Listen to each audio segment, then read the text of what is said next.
Welcome to Sow Chatty. I'm Kerry from Dog on the Plot. And I'm Claire from the Farmyard Garden.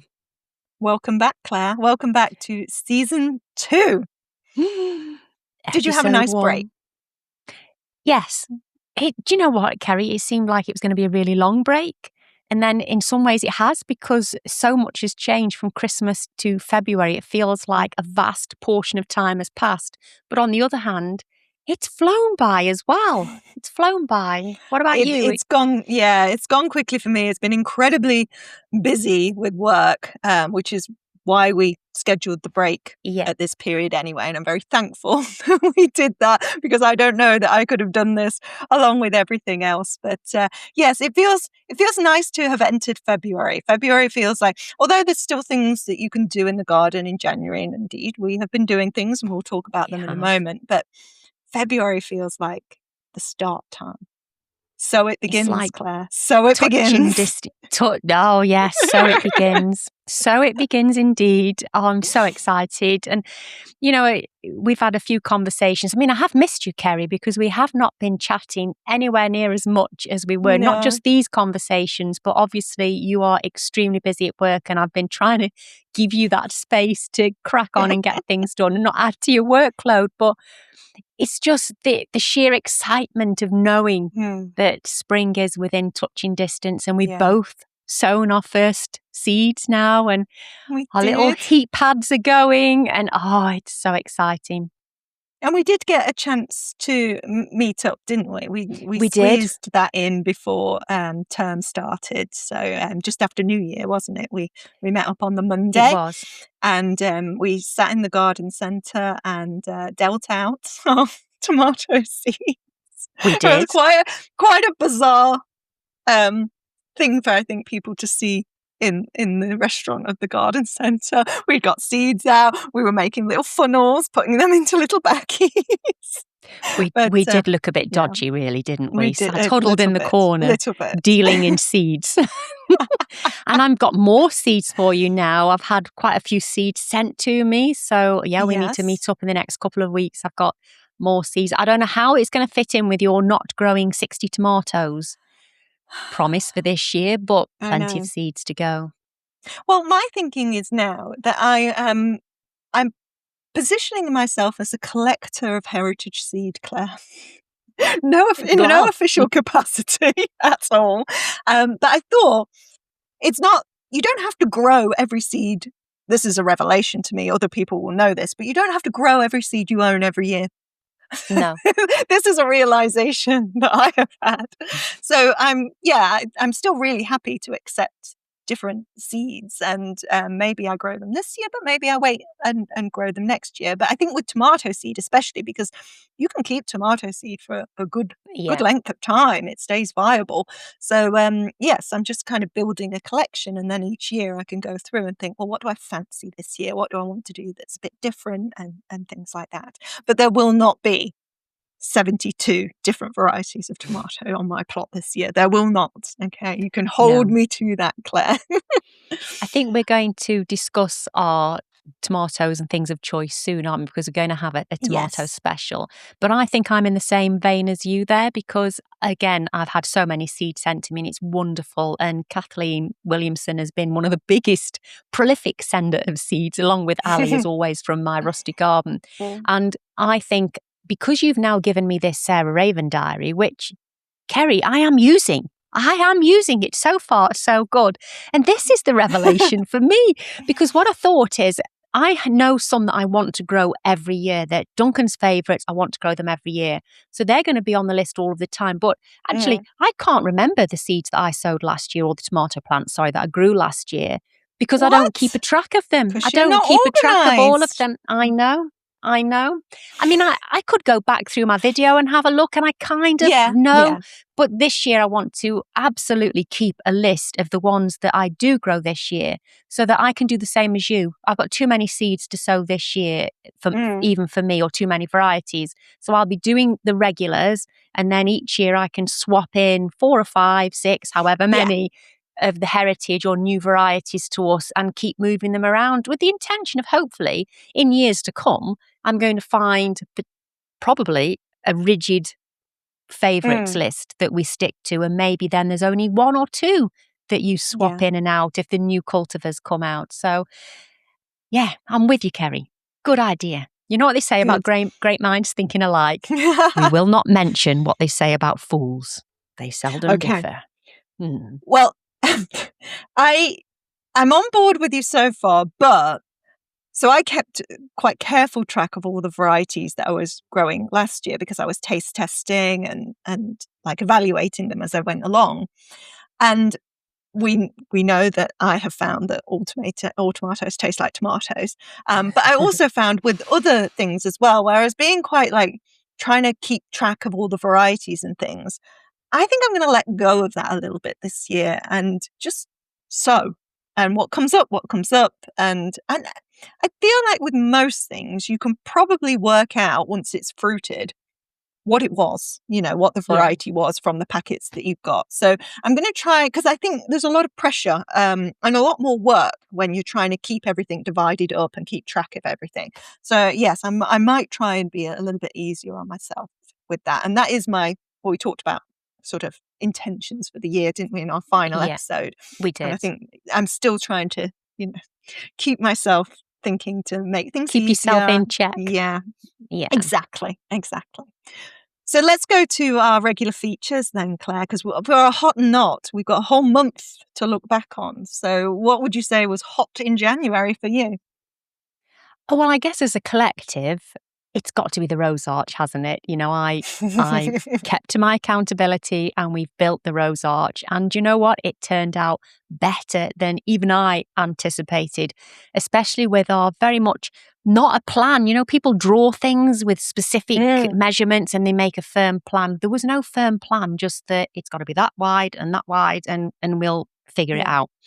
So, yeah, it was brilliant. And I've not mentioned it actually on my own channel, but a few people have asked me how much that rose arch cost to make, because to buy something like that, you'd be talking £400 or £500 because it's huge. Sure. It's huge. The opening to walk through is over I think it's 7 foot wide to walk through, and it's 6 foot something. I can't remember exactly now because Duncan measures in inches and centimetres. He mixes them together, and I don't know whether we're doing inches or centimetres. But it's between 6 and 7 foot the depth to walk through it, and including and it's chunky. It's very chunky. Wood. It's made out of 8 foot lengths of 3-inch posts, so it's all 3-inch posts. And in total, including the metal post that we put it in the ground with, it cost me £104. The wood was that cheap. Yeah, it's only £4 for a post. Can I give you £104 and you come and make one in my garden? That would you can be bring lovely. Duncan. I don't pay labour. I'll bring Duncan you along. get tea and cake for that. He works but the cake. It was such an inspiration seeing you do that. And I thought the way in which you did the trellising across the sides and things as well. When I think about, because I want to build an arch in my garden, take down my broken arches and put a wooden one up. I don't think I'm going to do it on the plot, but in the home garden where I've got wooden raised beds. But I'm thinking of doing it with no clue even how to start. But now, having watched you do yours, I feel like not necessarily that I could go and do it, but I could tell Mark what I was doing, and hopefully he would do it. He was really impressed by it as well. Oh, thank you. Well, I think you could do it. And do you know what? I bought those metal post things because I thought that we would struggle to dig into the ground because of all the roots from where the hedge had been. Because Duncan wanted to bring his mini digger across the lawn. And I was like, no, you'll wreck the lawn. It's winter. So I volunteered to buy those to make the job easier. I don't think we needed them. They went into the ground so easily. I think he could have knocked them straight in. If he'd have just cut if he cut an arrow on the bottom of the post, I think that they would have gone into the ground very easily. I suppose it helps with the longevity of it. Yeah, I was going to say it should last longer because of that. Yeah, definitely. So I'm absolutely thrilled with it. And this vision in my head of what it's going to look like, because obviously I've got James Galway on one side and it's Wallet and Old Hall the other, both lovely scented. They're going to complement each other. I just can't wait for that few years' time when it's filling the archway. Oh, it should be such an experience to walk through I hope so. Yeah, really beautiful. You know what's not hot though, to jump onto that one? Go on. If I'd known we were going to put an archway where we've put it, I don't think I'd have put the polytunnel where I have. Because obviously you've got Now, this view Claire, now. I know. no I moving the lay in bed. polytunnel. I lay in bed thinking to myself, could I turn the polytunnel 90 degrees? What would I have to move? I'm like, I have to move the pollinator highway, the raspberries that I've just put in. And I was sitting there thinking, and it is doable and it would fit. But I was like, And you'd have to ask Duncan. I think he would And what do would it. he say? What? He would do it. I mean, if my sister This ever man. gave up gardening, I'm sure she thinks I wanted to at this point, but if she ever gave up gardening, I would move it then, and I would move it to the other side of the archway. So I would go over where her plot is and move it that way. And then I'd probably put the seating area just through the archway. Yeah, when you adapt your space or you make it like you had the extension on the plot as well, it does change what you might have done initially, because of course you had no idea that you would have done that, because you've said as well about you could take that hedge down where the greenhouses are and then that would be more part of the plot, but the greenhouses would be facing the wrong way because you'd want the entrance on the other side. So we and then it'd face the wrong way if they were in the garden as well. So it just wouldn't work either way. But I'm happy with it. But I think to me, I was just creating a walkway of convenience. I never expected it to actually look as beautiful and as aesthetic as it does. So now I'm a bit like I need to make that bed deeper on the side of the polytunnel so I can fill it full of flowers this year. So there are plans to try and soften that look. Yeah, you see the flowers. Even though you'll see the polytunnel behind it, you'll still see that. So anyway, I've waffled enough about that one. What about your hot and not, Kerry? My hot has to be the winter harvests, and I've mostly been harvesting over January. I haven't got many jobs done, but when I do go down to the plot, there's always something to pick, which has been lovely. And I've only had a couple of instances where the ground has been so frozen that I couldn't get things out. But I mean, I think my stars are the parsnips. I cannot tell you how happy I am with those parsnips. When I think back to last year, when you were harvesting yours, when Ali of the Right Pair plot was wrestling with those parsnips, trying to get them out of the ground because they were huge. And I was so jealous, and I have a vegetable envy. And so this year, to have managed to grow my own giant parsnips has been awesome. Really, really pleased with it. And they seem to cook up fine, even though you look at them and think, well, that's going to be woody because it's huge. But it hasn't really been the case. So I've been super chuffed with those. I want to officially pat you on the back and say you beat me on the parsnips. Absolutely, you have won. Well, we know it's not a competition, parsnips. Claire, but thanks. Oh, Kerry, we know you like a competition. Take the win. Well, when I was on the plot at the weekend, I pulled a leek, and the other crop that has been really good for me is the leeks. And there was a chap a couple of plots over, and he saw me doing it, and he shouted over. He's like, "You've done well on the leeks this year." I'm like, "Yes, I have." Brilliant. And I'm loving it. Yeah. So oca was another thing I've harvested. I'm fairly happy with those. Kale, the mangel wurzel, we'll talk about that more in a minute. Beetroot is still coming as well. It's been really good. Mustards and herbs and things. So it feels really amazing to be going down to the plot in the depths of winter and coming back with the handfuls of produce. So it's been really lovely. So that is definitely my hot. My not, well, you said you'd stayed accountable for your rose arch, is what you said at the end of season 1, that you were going to do that, and you did. Do you remember what I said I was going to do? I do, Kerry. You were going to tackle the messy area at the back of the garden. You were going to finish the greenhouse, the lean-to greenhouse, and get it all sorted in the shed. Yes. Have you? No. Of course I haven't. Now, why am I surprised? So this has been on my mind for the whole of January, because I had said that I was going to do it. Yes, a bit like that. We had a couple of instances where it wasn't possible because we had some snow and we've had some inclement weather. And then this weekend, I was like, this is my final chance. If I'm going to go on to Sow Chatty and say, yeah, I've done it, Claire, this is my chance. So this leads into my Daft thing of the week. I thought, in order to power myself up, because it was good weather this weekend. It was the perfect weather, in fact, It was. to do this. So it wasn't raining. We'd had a couple of dry days. I thought, this is it. I thought I'll power myself up with a nice fortifying juice. Okay.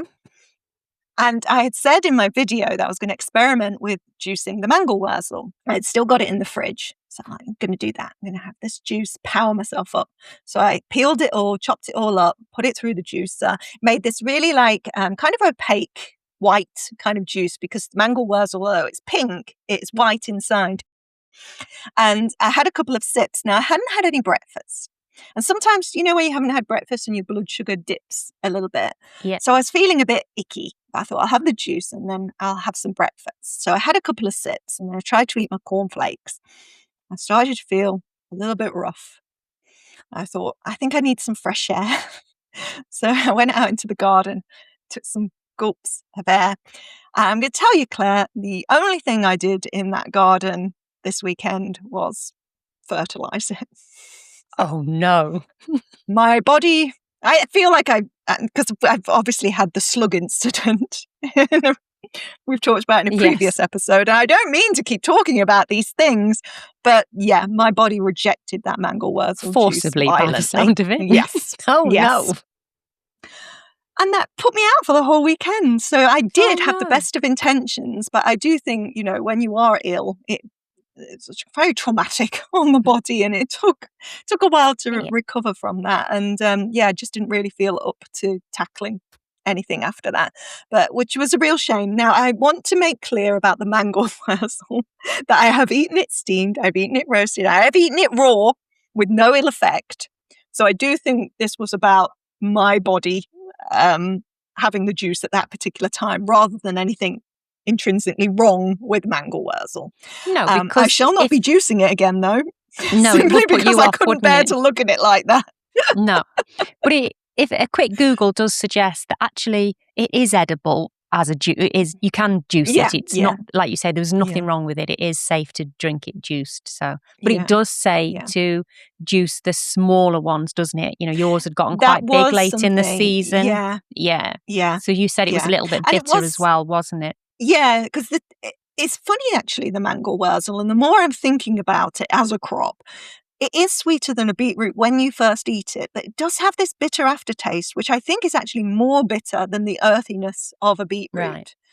So it's a weird sort of combination, but what I would really like to do next year is try them younger, because I think I got carried away with the fact that you could make them huge, because that's what you've shown. Well, she sows veg, and on the packets and on her Instagram and stuff, you see these huge vegetables and you think that's what you're aiming for. But actually, I think probably edible wise, you're wanting to crop them a bit smaller. So I shall try that next year, because I'm going to grow them again. I think. I don't think this has put me off completely. It might be a couple more weeks before I decide to eat one again. Well, obviously I have seeds because you gave me seed last year, but I never sowed it. And I was going to sow them this year, but actually Duncan's seen yours. It's not that he's heard of your story. It's that he didn't like the golden beets because he didn't like the colour of them. He wanted to eat a deep red beetroot.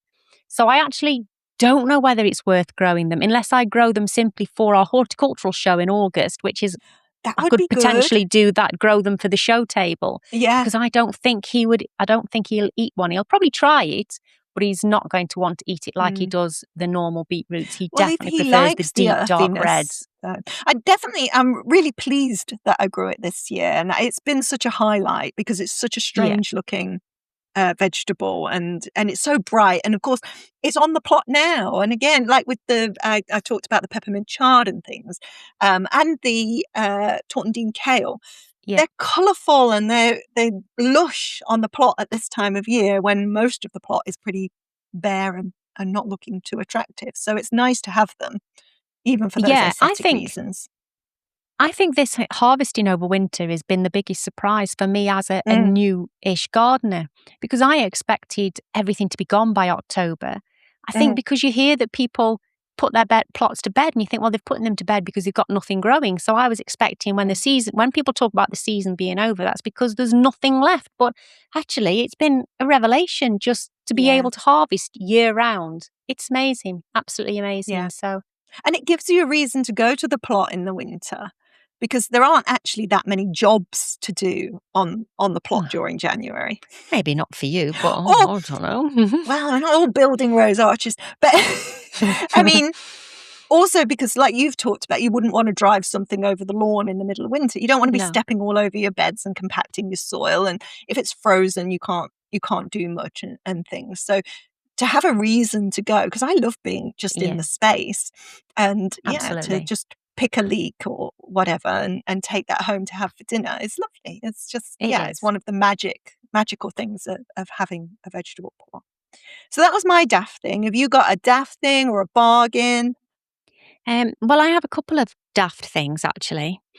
One of them cost me money. So I ordered, as you know, some masher with tubers quite some time ago. I lost them. I did not want to admit to you that I'd lost them because I keep misplacing things. So I ordered them again, promptly found them. So now I have 12 masher with tubers.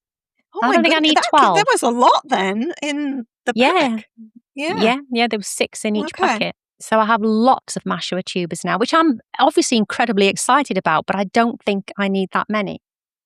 I would swap you a couple of tubers because they might be different strains. So it'd be interesting to see how they grow differently. Because mine produce quite small tubers and quite round, but ones I've seen online are often quite long ones. Yes, mine were like sort of wonky carrot shape more than... okay, yeah, so that's quite different. Obviously white, but we can do that. I'm hoping we're having a meet-up fairly soon. Now, the other daft thing that I've done, this is a really strange one. This is a podcast thing, really. So I just went back into the house, Kerry, because I was a little bit, I forgot to put deodorant on. I had a shower. I've gotten ready to come and do this podcast. Why do I need deodorant? There's no smell-o-vision yet. But I couldn't come down here until I'd put deodorant on. So that's my other daft thing. Well, as you can see that I am not at home. This is how busy I am at the minute, as that we're recording this while I'm at work. Well, after work. So, I was going to say, let's point out you're not doing it on work time. No. I've done 5 hours of teaching. I've come straight out of the class and come on here. That wasn't our intention. We did want to film yesterday, but we had technical difficulties. But this is our commitment. Well, one of us. One of us, yes. And we blame Liam for that rather than me. We do. But this is our commitment to Sow Chatty. That I've done a full day's work and I'm still at work. And it's so cold today, Claire. I meant to say to you earlier. It's freezing. It's freezing. When I came out of class for a break, it was actually hailing in Birmingham today. So it feels like there could even be snow. I don't know if that's been forecast. But that's what I was going to say. I am at work. So I just nipped into our little bathroom that we have in our set of offices to put on some lippy ready for filming. And I put on, not deodorant, but some perfume. So there we go. See, why do we do it? Why do we do it? I know why I did this, because it's actually it's like a stress perfume thing. So you put it on and it's calming, and that's always nice for doing this. That makes sense. Far more sense than me just wanting to smell nice for the television. Do you have a show and tell for this week, Claire? I do. Now, Kerry, you remember I said to you I wasn't growing any more dahlias? Yes. If my dahlias survive, just the absolutely great. Ones you've overwintered. Yeah. Yeah. Well, I may have slightly lied. Look at that one. Isn't that pretty? Yeah. And then this one. Can you spot my colour theme for the year?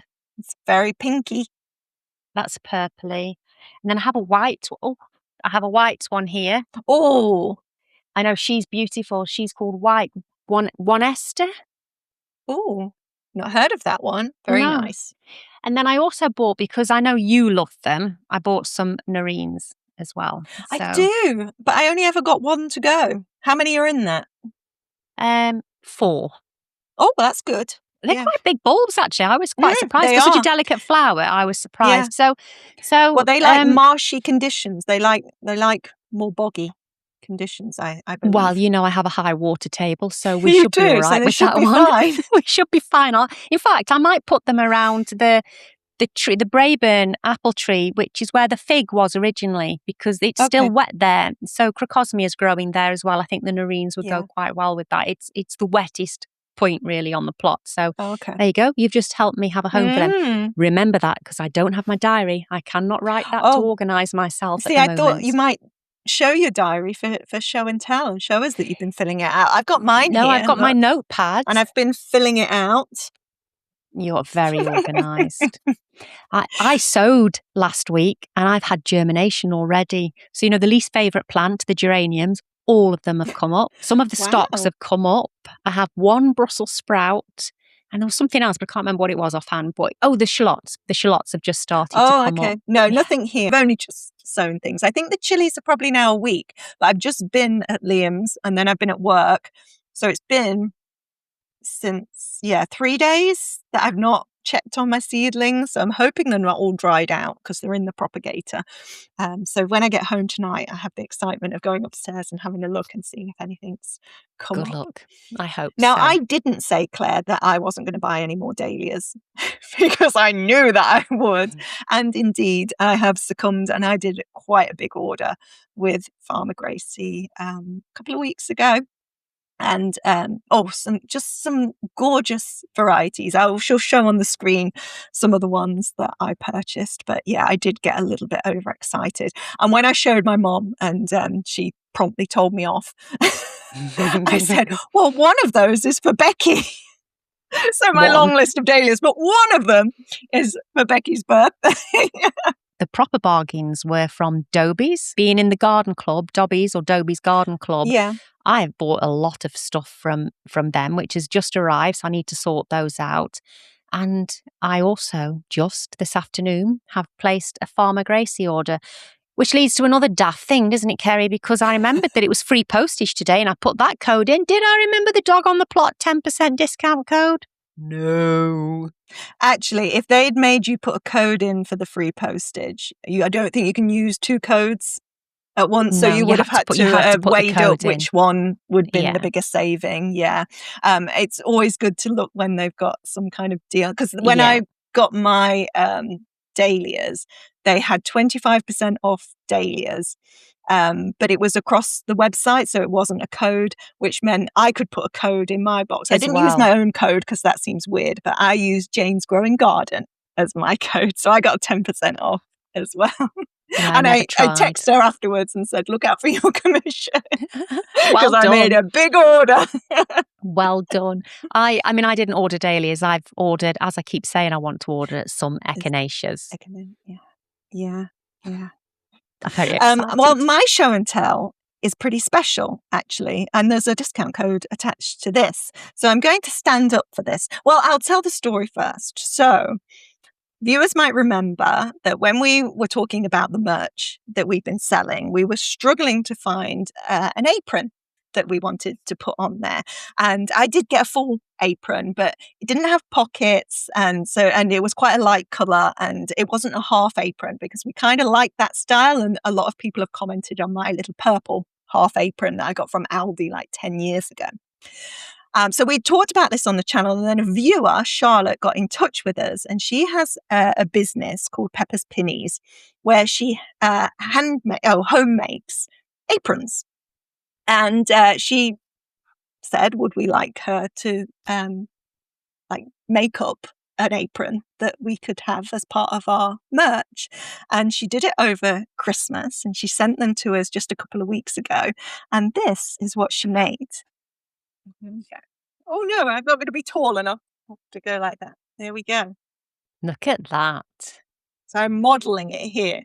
But I have some proper pictures that we can put over the screen as well. And I have to say, it's just gorgeous. The quality of it, the thickness of it, the attention to detail, it's just so beautiful. And we're so grateful that Charlotte took the time to mock this up for us, and that we like it and we'd like to offer it to our viewers as part of our range of merch. So we've added this to our website now, and we'll also pop it in the description below. And if anybody's interested, they can do. You know what I really like about it, Claire? On my purple one, that has pockets all along. but they're very thin. And I guess they're for like putting a tool in. But if I put something in that isn't a tool and I try and get it out, I can't get my hand in. So it's quite awkward. Whereas these are lovely big pockets. So you've got two there, and then the front one there. And it's short as well. So when you're bending and kneeling, it's got a really long ribbon on it. So it can tie around the back, or you can tie it at the front as well. I'm just so impressed. I really am. And I want to thank Charlotte for taking the time to do that. Yeah, thank you, Charlotte. So if people are interested, do go and check this out on our website. So she sells them through her own website, but we've linked to it. And you can get 10% off this and anything else on her site with the code Sow Chatty 10. She delivers to the UK and to Europe. And because she home makes all of these, you order in advance. So I think the next batch would be ready. I think she said April time, didn't she? So, yeah, she did. She was also really generous in that she made us a couple of her full-size pinnies as well that are more customizable to us. And everything is customizable. So if there's anything particular you want on the Sow Chatty apron or another apron, you can ask for that. And so we'll put some pictures of the pinnies that she also does and the ones that she made for us on the screen as well. So thank you, Charlotte, for that. And that's my show and tell for this week. And I've kept it pristine so that I'm ready for us to show it on here. But I've been dying to wear it on the plot. So now that I've shown it, I can get some use out of it and I can take it down and start getting it mucky. Excellent. It is washable though. It's fully lined and washable. Yeah. So thank you. Yeah. Right, Claire, I think we're ready for our main event then. We are. Okay, so we're doing something a little bit different with season 2, in that we were thinking we would bookend the month with a look to the month ahead. So at the beginning of the month, we'll look to the jobs and the things that we can be doing and sewing in the month ahead. And then at the end of the month, we'll kind of have a month in review and we'll see what we have been up to, what we've achieved, a bit like we've just done there, really. Okay, so February. We've talked about this as sort of the time that things start to gear up. So what are the sorts of things that you've got on your list for February, Claire? Well, this week I'm going to be pruning my apples and pear trees. I think I can prune the almond at the moment, not a lot else, but the almond is one that can be done as long as the weather's dry. So it's your currant bushes as well and gooseberries, all of those can be pruned. If you haven't already done your raspberries, then it's also time to get those done now. And not any just of those pruning autumn them. fruiting. Yeah, if you want to plant new fruit trees in your garden or fruit bushes, strawberries, you're getting close to the end of the window to be putting in bare root things now. So it's, if you want them, buy them, get them in the ground ASAP, because it won't be long before they wake up, especially if we have a good spring like we did last year. It's not looking promising so really far, early. but things did come away a lot yeah. earlier last year. We don't know yet, do we? So that's probably one of my main jobs that in my head I think of as being a February job. Yeah. I got my bare root roses in, so I was really pleased to have done that. And they're looking fine. They're still alive. Cat keeps pooping around them, but fertilization, I guess. Yeah. You just saying that though, because I had apples and pears to prune on my list. I have an almond tree, Claire. Where is it? So that would be finding my almond tree would be one. And I think thinking about where I might plant that, because it's still in a pot. Oh. Is your almond tree, is that on the orchard? Okay. And all I need to do with that is it's too tall. It's grown very big. I want to cut it down just a little bit. But what I did notice is it's heavily in bud. So I am so excited to see almond blossom. I'm so excited to see any blossom. I'm not expecting all of the new fruit trees to be mature enough to put up any blossom at all this year, but it looks like the almond is going to be one of them. So I'm very excited about that. I've had that almond tree for a while and I don't ever remember it blossoming. It's probably just sitting in that pot struggling. Yeah. Yes, get it in the ground, Kerry. Get it in the ground. Well, other things I have to get in the ground. A Japanese wineberry. That's still sitting in a pot. Yes. I'm just really struggling on what is going to grow up. I still haven't figured this out on the plot. The other thing I've got is 2 blue sausage trees. Oh, This is yes. one of, you know what these are? These are from Yeah. Jurassic Plants and Yeah. the blue sausage fruit things. I think there's more to the name than that. We'll put it on the screen. But I've had them for quite a while. They grow each year, so they lose all their leaves in the winter and go dormant. But then they're already budding. But I've had them in pots for several years now. And they were babies, because when you buy from Jurassic Plants, they do just give you They're a very tiny, small aren't plant. they? Yeah. So they have been steadily growing, but I think it is time to get them in the ground now. I looked up actually, and they don't mind a slightly acidic soil. Now I've still got to make my blueberry beds.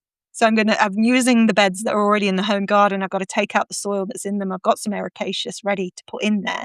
And I thought if I mix some normal compost around the ericaceous where the blueberries are, I could potentially put the sausage tree in between. Mm-hmm. So I might do that. And that gets lots of light. But then I don't want the sausage trees to shade the blueberries. No.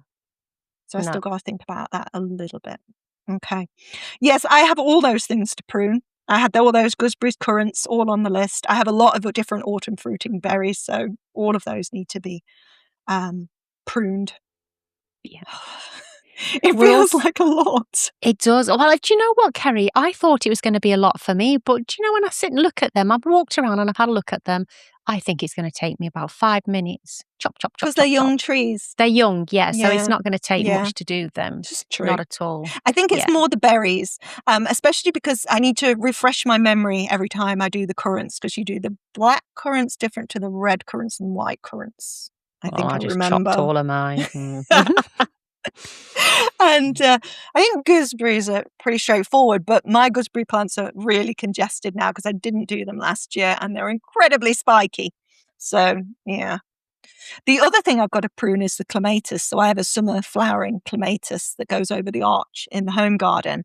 And I like February, and I like how you prune a clematis. It takes some bravery because it's all still all over the arch, but then you take it down to 30 centimeters above the ground, a foot above the ground, and it feels so brutal. It's just like gone. But doing that will then enable me to take those arches down, which are broken. So I can get rid of those and then start to think about fashioning this wooden arch I'm going to put in the home garden. And then hopefully over the summer, it'll be growing up that and looking gorgeous. It will. It will. What else is on the list? You can get your asparagus crowns if you want some new crowns, rhubarb crowns. It's time to plant those now. And shallots and onion sets. We're getting close to... I don't want to put them in my garden yet because it's too wet, but it's time to start looking to buy them if you're buying sets. I bought the Pink Panther onions because for some reason I'm buying everything pink this year. Have you grown them before? No, I've tried before, but I think it was probably a pack that I got in the sale, so they went in the ground really late and didn't quite get going. But yes, I bought these nicely in advance, and it does say on the packet plant March. So more the buying in than perhaps the planting just yet. I've actually bought some seed called Isabel Rose. Obviously, I have a daughter called Isabel, so I'm growing Duncan cabbage. So I want to grow Isabel onions, and they're a pink onion as well, but they are more of a salad onion. But they look absolutely beautiful. So I haven't sown them yet, but that is on the list towards the end of February to get done. I want to sort of get those shallot seeds up and going, but I do want to buy some shallot sets. I want the Red Sun shallots because if I'm right, I think I'm right, growing shallots from seed, you're only going to get one shallot per plant, aren't you? When you put a shallot set, and then you put the set in the ground the next year and you get the bunch of them. So I still want to have some sets as well. Otherwise, I'm going to have a plot full of onions. Yeah, I put some shallot sets in, but I haven't historically been great with shallots or onion seed for that matter. But I think the onion variety I've got, which was Tosca, that was February sow. So I've got that on the list for this year, which takes us really to sowings. And so I have just done chilies, sweet peppers, aubergines. Those are really the essentials for February. If you come out of February and you haven't done those, you're probably in a little bit of trouble. Celeriac. celeriac. Yes, I saw you had done that. I think I didn't do that I didn't have that on my January list. I've got it on my February list though. And loofah. I've got loofah on my February list. But we'll talk more about seeds next week, I think. But certainly in terms of jobs for February, you want to really start your really warm loving, long growing ones like the chilies and aubergines. Sweet peppers you could probably get away with pushing a little bit more, I find. I'm not sowing aubergines this early. They were such huge plants by the time I put them in the greenhouse that I'm not doing them until, I think might even wait until March because they were just too big. Yeah, they were just too big. I mean, massive. So I'm definitely holding off on those. Well, mine were not. And I'm giving mine a good run in, really. But when we start sowing, we also need somewhere to put all these seeds. So, I mean, you have got this fabulous new germination station, Claire. Tell us about your fabulous new buy. Well, this was on my Patreon. So there was a few girls, Kazzy, Liz, Jackie, Kathleen, all instrumental in forcing me to spend money that I didn't want to spend. Enablers. Yes. They were actually showing me a really good deal that they've got on the moment, which was £159, where you got a shelving unit and you actually got a cover that fits the shelving unit. So it looks like a mini grow tent. And it came with lights. Now, for £159, it's really, really good. And the shelves have got moulded seed trays for them as well. So it's not just normal garage shelves. It is bespoke made for the job. And the cover looks amazing. And I was very, very tempted.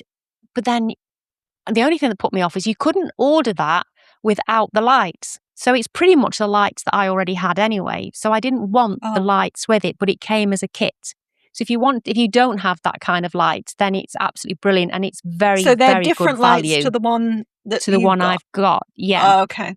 So then I went and looked at the one that I have got and I wanted to upgrade. If I was paying out that kind of money, I wanted to upgrade the light system slightly, and I have. So I've got these. They run so cool compared to the other lights that I had that felt hot when you touched them, and they blared your eyes. They were very, very retina burn, and the SF 600 lights that came with the plant stand that I've bought were really good. And I mean, I've spent in total £314.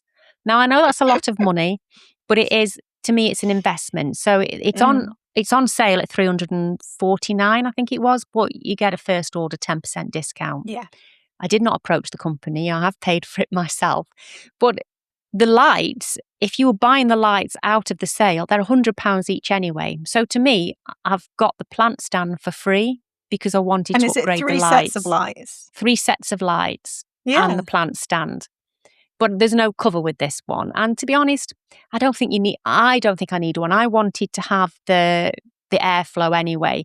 And also these lights, they fan so well across the shelf. There are no shadows. There's no dark corners. So you don't need it reflecting back? I don't think it sells it saying that you don't need to have any reflection from it. Okay. So I'm going to see how they go. And I'm very, very happy with it. So yeah, it's a bit of a treat, but hopefully it's the last one that I'm going to use. And in this weekend's video, there's going to be what I might be doing with the leftover bits that I have used previously. So I have a plan to get things outside a little bit sooner, which we'll be using some of the old discarded kit. Okay, little teaser there next time. I have not set up my germination station yet, which is always a mishmash of old flimsy shelving, of like shoe racks that I bought from Argos and things, and it all goes in my living room window, which is not the most attractive thing to look at. And even worse, when I put up the the reflective radiator covers, I peg it to the back of it. So in my living room, all the natural light is going to the plants. Nothing gets into the room around it. And I'm looking out my window, I'm just looking at sheeting of radiator covers. So my setup is not ideal. And I'm kind of thinking about how I might do it differently, but perhaps not this year. But at the moment, like I want to delay that point as long as possible. Yeah. And we're still waiting till mid-February really to get that changing, getting more light, natural light. Yeah.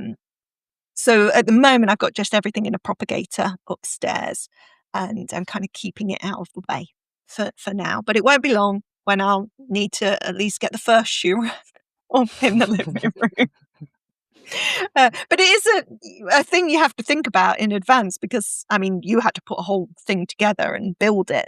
But even just like cobbling that stuff together for me is that I've got to think about the lights and how I'm attaching those. And it takes some time to kind of set up and make sure you're kind of ready to go when those seedlings first pop out of the soil, or the vermiculite, as is the way I have sown my I'm chilies this interested. year.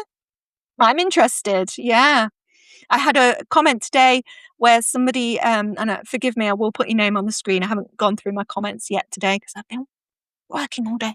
But somebody said they did all their sowing in vermiculite last year and they were completely sold on it. It was Brilliant. just, the pricking out was so easy. Everything stayed watered. And so I'm quite excited to see how that works. I have done some other stuff in seed compost, so it'd be interesting to see the differences. To compare.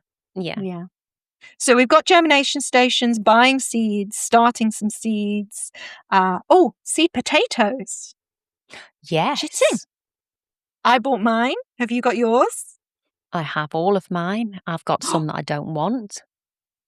My way. My sister, well, no, they're just spares. I do want that variety.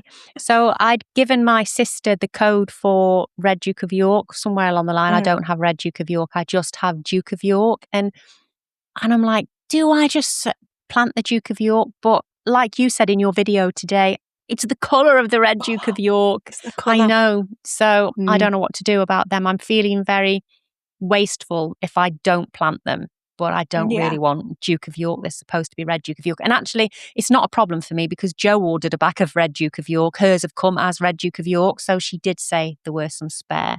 But we're both doing Cara. I noticed in your video. Doing Cara. Both doing Cara. Yes. Revelation to me, Kerry. The texture, taste of those potatoes. You think of, like, people say, oh, things taste better when you've grown them yourselves. I didn't expect that to be true from the humble potato. But it really did. And they cook so much quicker as well, don't they? And so I've got Cara, which you know about, and I'm also going to grow Sarpomira again. Charlotte's for my second earlies, but a new one to me this year is Apache. And I've chosen these specifically to go to the horticultural show because there's a class that is coloured potatoes and they seem to always pick the nicely coloured ones. So I've put King Edwards in because they've got patches on them, and I've put in Kestrel in the past before.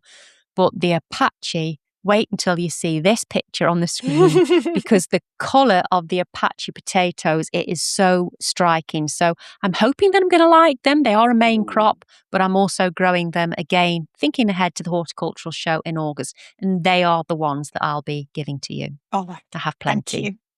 Yeah. You're welcome. You have a horticultural show as well, so you know. I do, so I'll need something to import. Although I have also bought Heidi Red potatoes, oh, so they beautiful. could go in the coloured variety because they are a super bright pink and pink inside as well. But I mean, they don't cut open the potatoes at the horticultural show, so they won't know that. But I'll know it. I've had the blue before. I've had salad blue, and they are fun. It is fun to have a potato that's a daft colour. So I'm looking forward to the pink ones. But yes, they're all on the windowsill chitting, along with my saved Charlotte. Because last year I did the experiment with the shop bought Charlotte versus my saved Charlotte seed potatoes, and the saved actually did better than the commercial. So I've just got my saved this year, and our local nursery didn't have any Charlotte in, but we're still waiting for the delivery of those. So that's what Becky had gone for. So she might have mine as well. Which ones are you giving her? The ones that were very overgrown in the cupboard? Here you go, Becky. You know what I did? So I did what I said in the video I would do, which is rub the chits off and then they can re-chit to be sent. But I actually felt they were a bit soft. And when I compared them to the ones that I had got in the cupboard, that's in a cooler cupboard, it's in the cupboard that's in my lean-to, they had also started chitting, not quite as madly as those ones because they're in a warmer space. Although I feel like it's light, isn't it, that you need to chit? And that was in a box, under a cupboard, and still the light got in. Well, anyway, no, they're going to chit. They're going to chit anyway, aren't they? They need the light to have little chits. Yes, that's because right. they were in the dark. Yes, yeah, I got you. Yeah. So these ones weren't quite as bad, but they were also much firmer potatoes. So I rubbed the chits off those, and those are the ones that I'm going to do. Yeah. So I'm a bit happier with those. Good. And I've also put my ocker out to chit as well, because now that I've harvested it all, I could pick out the best ones, and I put those and my new ones as well, because I also treated myself to some new varieties of ocker. Too. Oh no, you enabled me to do that as well. I know.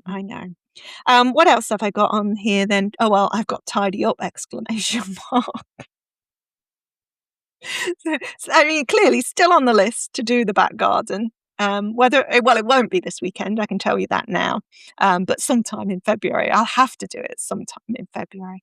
We do have a reading week at university, so I won't be teaching for a week in February.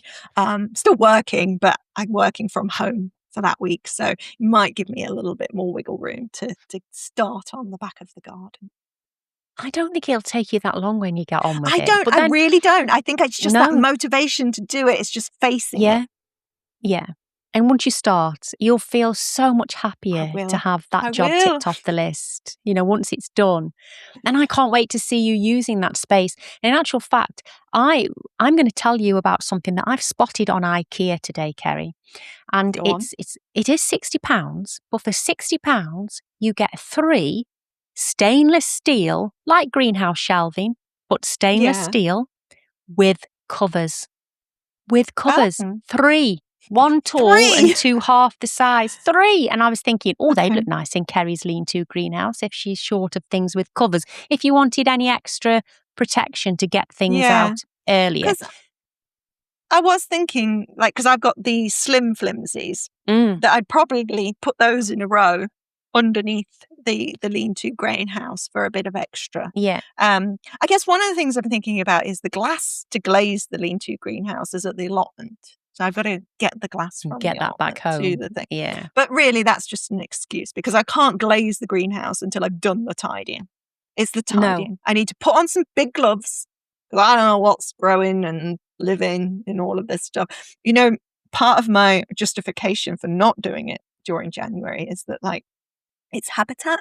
Maybe there are things living in there. I feel like it's an excuse, but I but once we get into the second half of February, maybe that's not such a bad thing. So.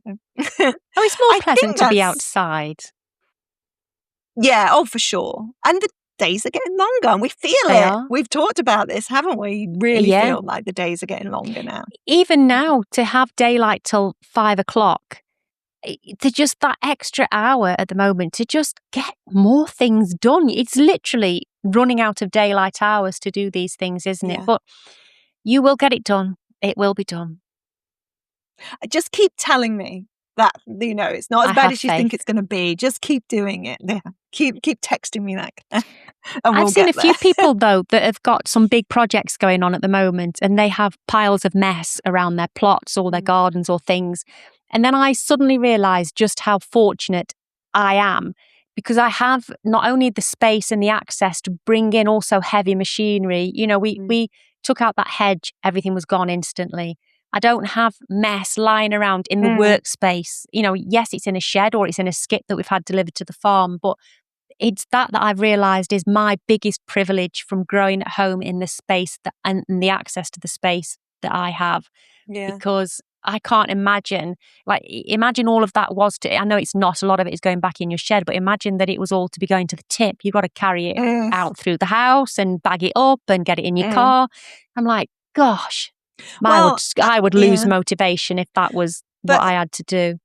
I think that's the thing with having a split garden space as well, with the home garden and the allotment, because there's quite a few bits that I'm thinking, well, actually, they're better at the allotment than they are for the home garden now, especially because I'm moving the home garden into more kind of ornamentals and perennials.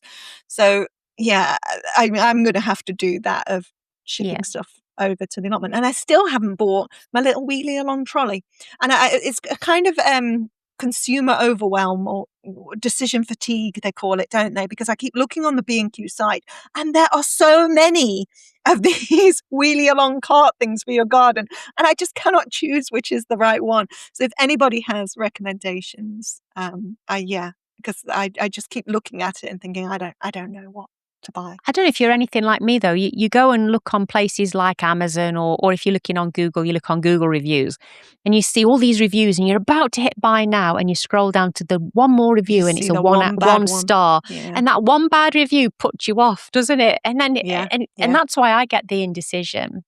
I do. And sort of half of the time it's because they're not using it properly, or they're exceeding its expectations and things. Yeah. But no, that will make a big difference for you to get things to the plot. Because the car's fine, but you have to do all the gate and everything. And sometimes I just want to take my lemon tree down and plant that in the greenhouse. And it's huge. It won't fit in my car. So I really need to find another way of getting down. And that's what I would do. I'd put it in my trolley and I'd wheel it down. And all these harvests that I've been getting are really heavy. Those enormous parsnips are really heavy. So to have a little trolley to put it all in and wheel it around would be great, rather than, a backpack and 2 bags and trying to I would just take the wheelbarrow home. I would just take the wheelbarrow home and go back again the next day with it. No, I don't think I could. I think pulling something won't be too bad, but actually kind of lifting the wheelbarrow, I think that would hurt my back a bit. So, but a good idea. I think that is everything I had on my list. Am I missing anything that you think is essential for February? I don't think so. I think it's all about making sure you're prepared, isn't it? If you've still got beds to tidy, because not kind of next month we'll be thinking about putting structures up. Is a bit early for that yet, isn't it? So no, I think I think you've covered it. I think you've covered it all. We have, Claire. We have a new section to finish for season 2. So we were doing viewers' questions previously when we had time for them and stuff. But we want to, because our community page is so active and vibrant, we want to include more of that in the episodes. So we're doing a little community spotlight at the end of each episode for season 2. And it's been a little bit quiet because obviously we've been away for the month. But Joe did post the first daffodil. It's the first daffodil I've seen in his picture. And but is he Cornwall? He was on holiday in Cornwall. Yes, because I did think, well, Cornwall, basically in the Med. But I haven't seen anywhere I am yet. They're coming up. It's not going to be long. There's definitely buds on the top of those stems. So I'm really looking forward to seeing the daffodils. But thank you to Joe for sharing that. And please, everybody, do use that space. We love seeing your posts on there, and we'd like to share more in videos as well. We're talking about it being a community segment. We are still going to be answering questions as well, aren't we? And we have posed, we want our audience, our community, to help us tailor these episodes as we drive through season 2 into what the viewer actually wants from us. This is not just our podcast, it's everybody's podcast, everybody's videos, and we want them to have a say in what topics we cover. So you have put a post up. We have got some really good suggestions coming through there that we are going to start working through, aren't we? So there's lots to come. One of the big ones was for us to do a sew along. So we have this very much in mind, but we would like to know what you think would be a good seed or vegetable, flower to do a sew along with. We have some ideas, but we'd like to. And that ties in with next week's episode, because we're very much going to be talking about seed selection next week. So the varieties that we're sowing, the kinds, any new seeds that we're going to be trying this year, and some old favourites and that sort of thing. So seed spotlight next week. But Claire, it's been lovely to be back. Really lovely. I've missed this. It has. I've missed our chats. It's lovely to And I'm catch looking up with not forward to only the you, live but the chat. community. Yeah. Yeah, exactly. Absolutely. Yeah. Yeah. I mean, I have been trying to keep us ticking over a little bit by doing premieres of my own videos on a Sunday morning. Yes. And I have really enjoyed them, and I may even end up keeping them going because I said I would do it until Sow Chatty came back. But I think if I'm in the house, then I will continue to do them because it's been great. It is great fun to just catch up with. This community they're friends, aren't they? They've become friends. They're friends of the channel. The community is built on that friendship. And yeah, it's great to be back. It's great to be back. I'm really excited for season 2. And to let everybody know, we are running right through now, aren't we, until Easter? Yes. Yes. So you've got us every week, every Wednesday at 7 p.m. till Easter. Well, cheers, Claire. It's been lovely to be back. I shall see you next week. Yeah, it's brilliant to be back. Thanks, everybody. Look after yourselves, and we'll see you next Wednesday. Bye. Bye.